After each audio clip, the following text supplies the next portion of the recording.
Queridos irmãos, então agora nós vamos dar sequência no vídeo 72, né? Então, como eu estava dizendo, eu não esqueci não. Reencarnar não é brincadeira. É um trabalho grandioso que envolve milhões de seres.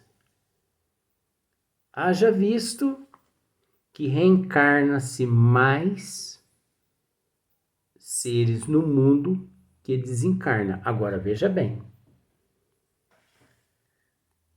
todo o trabalho que se dá para reencarnar é o mesmo trabalho que se dá para desencarnar, para os trabalhadores, para os mentores, os programadores no plano espiritual. Agora, uma questão que eu quero entrar nela. Muitas pessoas acham, cabelo, né? Tá parecendo guaxinim. Meu Jesus amado. Muitas pessoas acham assim que depois que desencarna, né? E vai para o mundo espiritual descansar nos braços de Deus ou de Nossa Senhora. Toma vergonha na cara, gente. Que descansar o quê? Nós já não fazemos nada. Não fazemos nada, ainda vamos para o mundo espiritual descansar. Para quê? Oxe, meu Deus do céu. É lá que o trabalho existe mesmo. A explicação não podia ser mais lógica e, uma vez ainda, admirei no amoroso amigo o dom da clareza e da simplicidade. Olha, Alexandre foi tão amoroso, sabe? Tão amigo, de uma clareza assim tão simples, com simplicidade tão grande para com André, que até o comoveu. Porque não é necessidade assim de você. Gente, nós temos que respeitar as pessoas, sabe? Eu poderia estar aqui, Pernilonguinho alguém está querendo que eu ajude ele a desencarnar, a evoluir. Eu poderia aqui estar usando alguns tipos de vocabulário, sabe, assim, científico, para mostrar que eu sei alguma coisa e tal. Mas para quê? Eu seria um besta. Eu seria um besta. Eu estaria agindo como muitos por aí agem, que fala bonito, e a plateia não tendo coragem de perguntar, questionar, sai todo mundo burro dos congressos. E só o professor lá na frente é que ficou sendo bonzão, a última bolacha do pacote. Não, comigo aqui é assim, você entendeu? Eu faço comparação, eu separo de 1 a 5 a necessidade de reencarnar, de 6 a 10 a necessidade de não reencarnar. Eu procuro usar um vocabulário nosso, do nosso dia a dia. Aquele vocabulário assim, sabe? Como eu, quando criei. Isso é tudo psicologia, hein? Vai analisando, porque faz parte do livro aqui. Nós, quando nós éramos criança, nós passávamos assim. O meu pai e a minha mãe, coitados, eles nunca se tiver condições de nos dar faculdade.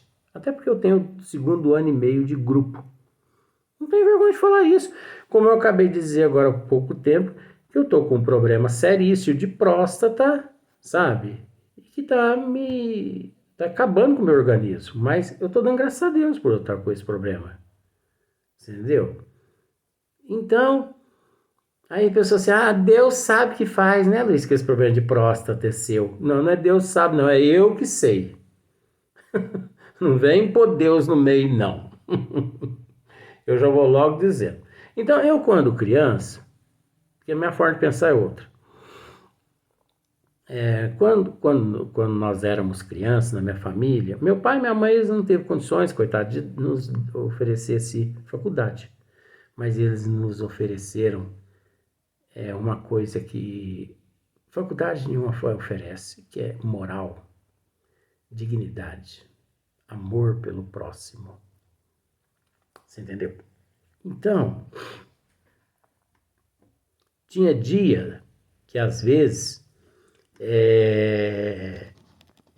como eu estava dizendo, tinha dias que nós não tínhamos assim, no café da tarde, não tinha nada para comer, né? A não ser um resto de feijão com arroz, a gente esquentava ali no fogão. Isso é tudo psicologia, gente. Eu não estou brincando com isso.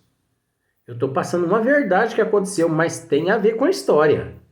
É a programação reencarnatória minha que eu estou narrando aqui, agora. E a minha mãe, sabe? Meu pai era um homem batalhador, nunca nos deixou faltar nada, nem a minha mãe.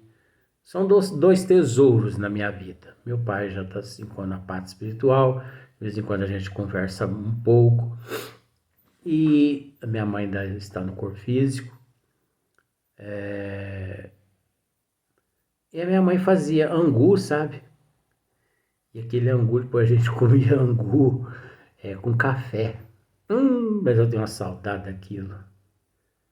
Então, olha só para você ver. Faz parte da programação. Demoramos-nos por mais algum tempo naquele ninho acolhedor e ao despedir-se quase à meia-noite, após reconfortar o espírito de Segismundo, Alexandre dirigiu-se a Herculano e aos construtores nesses termos. Alexandre disse para os instrutores assim, voltaremos na noite de amanhã para a ligação inicial. A noite posterior eles vão ligar Segismundo no útero da mãe. Não é no útero, é no óvulo e no espermatozoide. Você entendeu? Nas gametas. Olha só para você ver. Voltaremos à noite de amanhã para a ligação inicial, fazendo a entrega de nosso irmão reencarnante aos nossos amigos. Um dos espíritos construtores, que parecia o chefe do grupo em operação, abraçou-o comovidamente e falou: Contamos com o seu concurso para a divisão da cromatina no útero materno. Ai, Jesus! Olha só que maravilha.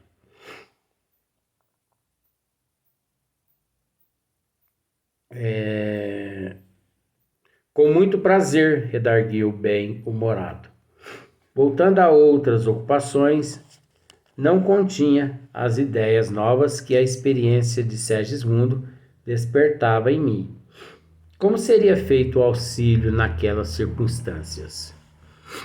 Raquel estaria consciente de nossa colaboração? Como interpretaria o casal as atividades de nosso plano, caso viesse a conhecer a extensão de nossa tarefa? Alexandre, porém, incumbiu-se de interromper minhas indagações interiores, acrescentando, como se estivesse ouvindo os meus pensamentos. Olha só, como eu já disse outras vezes, Alexandre sabia o que André pensava. Gente, isso não é difícil para um espírito evoluído. Você entendeu? Em casos dessa natureza, André, olha o que Alexandre disse para o André. Em casos dessa natureza, André, a nossa intervenção desenvolve-se com a mesma santidade que caracteriza o concurso de um médico responsável e honesto ao praticar a intervenção no parto comum. Olha só a grandiosidade.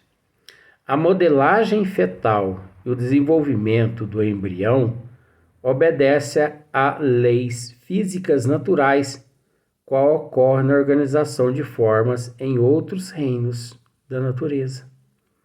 Mas em todos esses fenômenos, os ascendentes de cooperação espiritual coexiste com as leis de acordo com os planos de evolução, o resgate. Nosso concurso, portanto, em processos tais, é uma das tarefas mais comuns.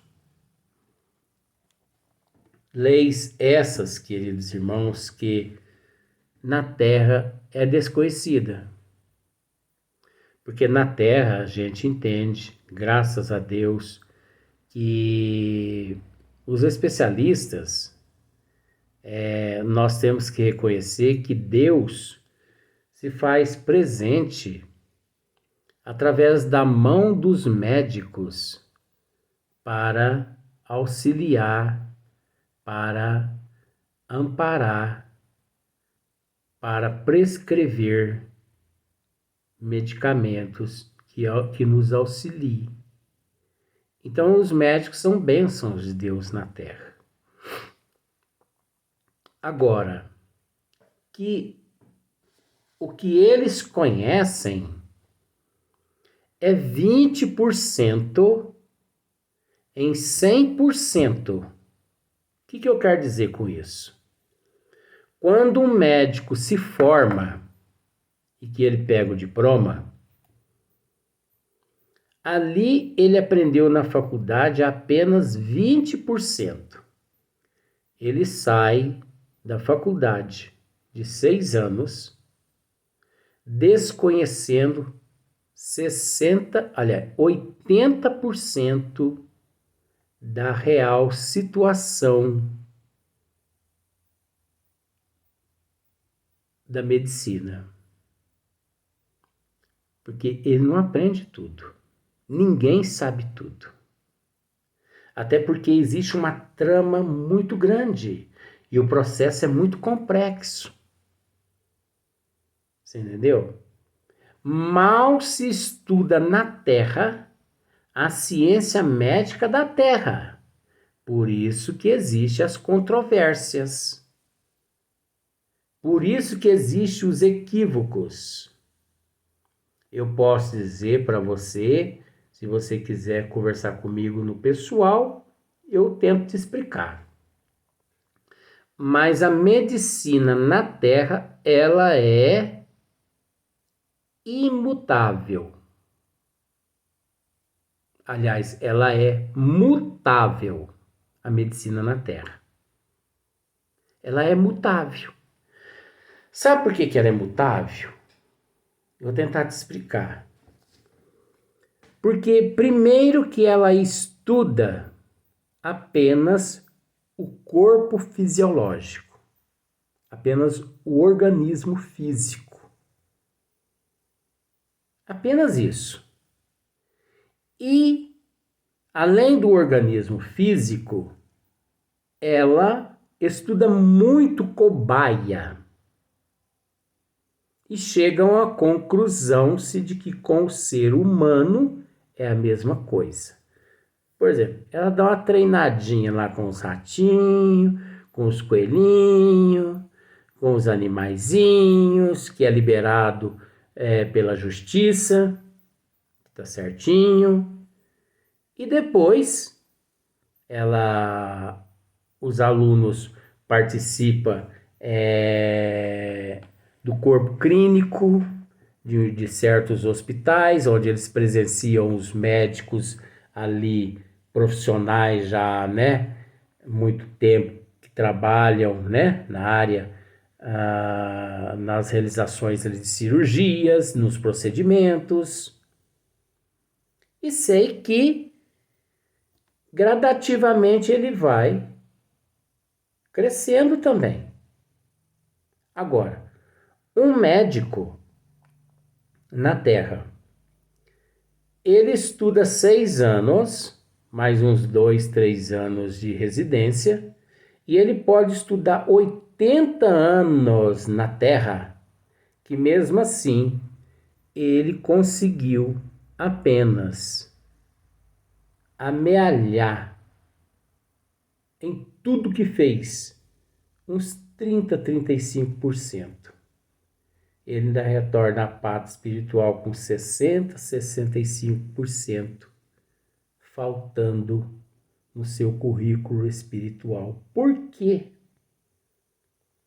Porque ele estudou a fisiologia material e não estudou a fisiologia espiritual. Ele não estudou o espírito e nem o perispírito. Ele não buscou no pretérito aquilo que os espíritos fizeram, aquilo que ficou registrado nos perispíritos dos indivíduos. Ele não teve tempo de estudar as desigualdades, o porquê das desigualdades entre a humanidade. Muitas pessoas dizem assim: é engraçado que a humanidade hoje toda está sofrendo de depressão. É mentira. É mentira. E é engraçado que você vai ao médico, por exemplo, com todo respeito, o médico receita para você, eu não sei os nomes dos medicamentos, mas o médico receita para você assim, 1, 2, 3. Um psiquiatra. Tem 50 pacientes ali, o médico pega a receita, 1, 2, 3 para todo mundo. Como se todo mundo fosse cobaia. Conforme não vai dando certo aquele 1, 2, 3 para aqueles 50 pacientes, aqueles efeitos colaterais, os médicos vão substituindo por outros medicamentos. Mas se não ocorre efeito colateral, eles mantêm aquele 1, 2, 3 para aqueles 50 pacientes. Agora, por que eu digo que não existe que os casos de depressão todos não são iguais? Porque a depressão ela se manifesta através de milhões de formas. E que é preciso que o médico tenha bastante habilidade, de sensibilidade, de prudência, de bom senso, de psicologia e de ajuda espiritual através dos seus mentores, guias espirituais, para que ele possa captar. Nem aqueles pacientes que vão aos USF, né, a UPA, você entendeu? Nem esses pacientes todos são iguais. Às vezes eles receitam lá, vamos dizer assim, Profenide para todo mundo. Isso é um erro. Por que é um erro? Porque nem sempre a pessoa está precisando do Profenide, sim de um outro medicamento. Mas por que receita Profenide? Porque é aquilo que o médico tem para poder receitar. Porque a precariedade do sistema de saúde é muito pobre. Sabe por que é muito pobre?